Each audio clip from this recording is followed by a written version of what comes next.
Bruce Brumberg. I'm editor-in-chief and co-founder of MyStockOptions.com and MyStockPlan.com. We're a popular source of knowledge, content, and tools on all types of stock compensation. Thank you for your interest in watching part 2 of this video series. As I said in part 1, it's great that you've received a grant of restricted stock. I want to help you make the most of it. From our experience, you likely have 4 questions when you have these grants, and in part 1 I covered what is restricted stock and what is it worth to me. In part 2, I'm going to be talking about what are the taxes and what are the key decisions you need to make. And whenever I use the word restricted stock, remember I'm also referring to restricted stock units and performance shares. So let's turn to the question, what are the taxes? And this is a more complicated topic. When the restrictions lapse at vesting, you're going to owe taxes on the value at that time, and not usually at grant. The taxes include federal income tax, state income tax, Social Security up to the yearly maximum, and Medicare. Now, you're not going to have any state income tax if you live in a state that doesn't have any state income tax, so that will be good for you. Now, the withholding of these taxes at vesting is based on the rules for supplemental income, which restricted stock is a type of supplemental income. So there's going to be federal withholding and state withholding. The amount that your company is going to withhold at vesting is not going to neatly match the amount you actually owe with your tax return. That's not known until you actually file your return.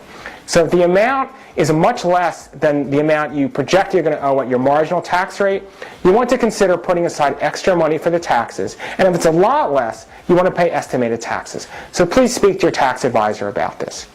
Now, you wonder, well, how does the IRS actually get its money at vesting? Well, your company is going to come up with a withholding method. And there are various kinds of withholding methods.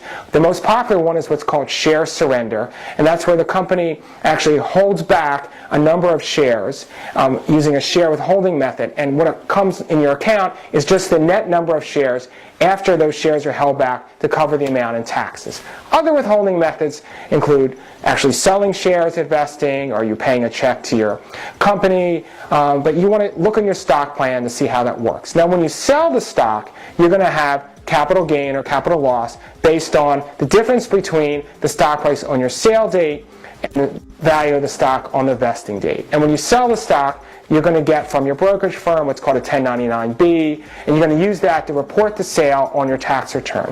Make sure you always report the sale on your tax return, even if you sold the stock right away at vesting. Okay, so last question. What are some of the things you're going to have to make decisions about? Well, you're going to have to decide about withholding if your company doesn't have a mandatory one. You're going to have to decide whether you're going to accept the grant or not if your company has an acceptance procedure.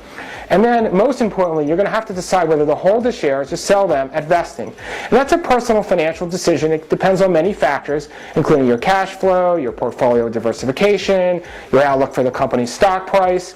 And then if you have restricted stock and not restricted stock units, you may also have a choice of making what's called an 83B election to pay taxes on the value of stock at grant and not at vesting. And that has some advantages and disadvantages.